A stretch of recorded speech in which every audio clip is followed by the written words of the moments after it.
Time now for our final lap here at the Crux. Remember, we've been looking ahead at that Sunday knock when India play England at the Lords at the ICC Women's World Cup final. This could be Indian women cricket's big moment. Time now for my final comments with my guests.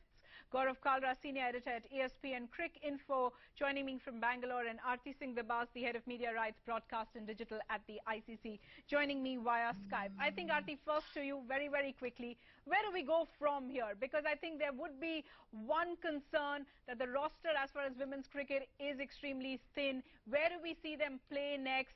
And therefore, then, how do we actually see them on prime time again and again for this to become a common sight? That's a good question, Anubha. I think, as I said earlier, this should be the beginning of the journey and not the end. And whatever happens at Lords, we are hoping that this will inspire the next generation of girls to pick up a bat and ball, especially in India. Because in England, the game is making strides, and Australia is making strides. Coming back to your point, we have something called the Women's ODI Championship, which started last year. This year is going to be the second edition. It starts in October, where the top 8 teams play against each other in bilateral series. Right. So hopefully the matches, when they happen in India, Star or whoever BCCI's broadcasters are broadcast that, they happen in prime time. Right. Or they stream it live, digitally it happens. I know in Australia they do broadcast them, in England they do broadcast them. Next year we have another big event. In the Caribbean we have the Women's World T20. And to answer Gaurav's question, Gaurav, the next 2 World T20s are stand-alone women's events. And this is where women's cricket has come to. It's no longer with the men's event. They are separate events. So we have that in the Caribbean. Again, right. Another opportunity for the girls to do well. So there is continuous opportunities at international level now, even for the women. Fair enough. Gaurav, does that satisfy you? Do we now believe that women's cricket, their experiences are going to be sort of prime-time, mainstream headline material? Very quickly.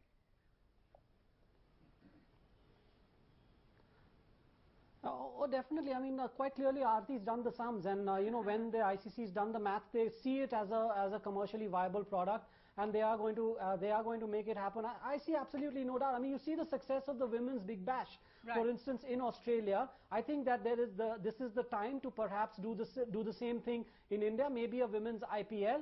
And Anubha, the other thing is you've got to commit time on Sunday. Starts 3 o'clock. And I think you've got nothing else planned for that day. This is the first time you're going to watch a cricket match, ball one to the end of the game. Fair enough. Once you start committing to it, I think there's a lot of your friends who will come on board as well. Fair enough. I think my friends are already on board. Aarti, I'll have to wrap.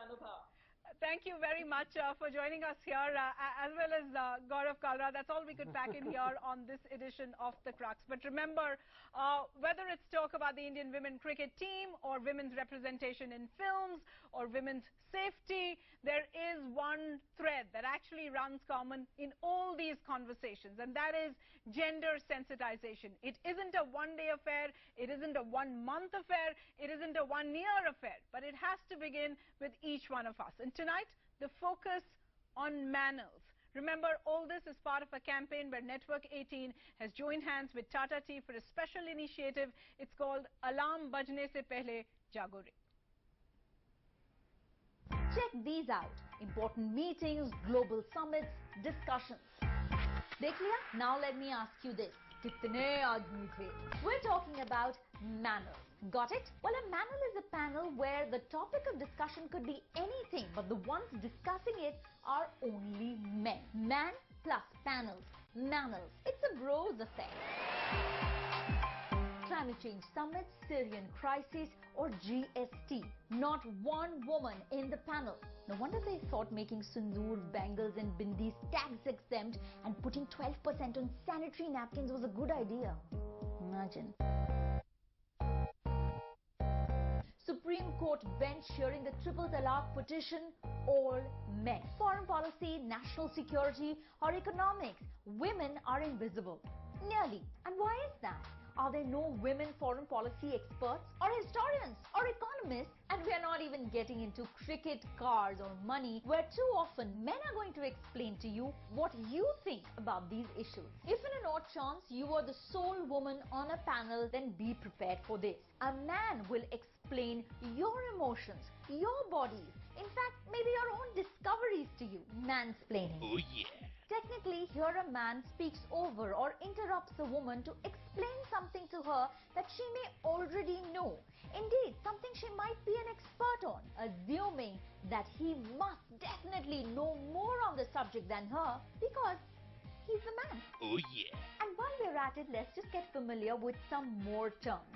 Mantrupting. Here is when a man unnecessarily interrupts a woman, often at workspace. Appropriate is when a man appropriates an idea from a woman and passes it off as his own because it's his right. Manslamming. This is when a man slams into a woman while walking because he will just not change his path. Oh yeah. But the bottom line is, let's start with manners. Call them out, don't be a part of them. And here in the media, stop being lazy. If there is a man who is an expert in a subject, surely there is a woman too.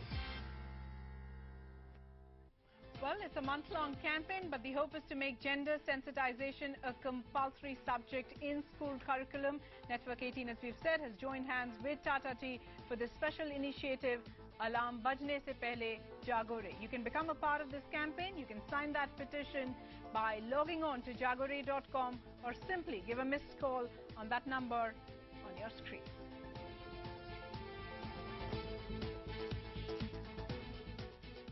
Presented by Ford.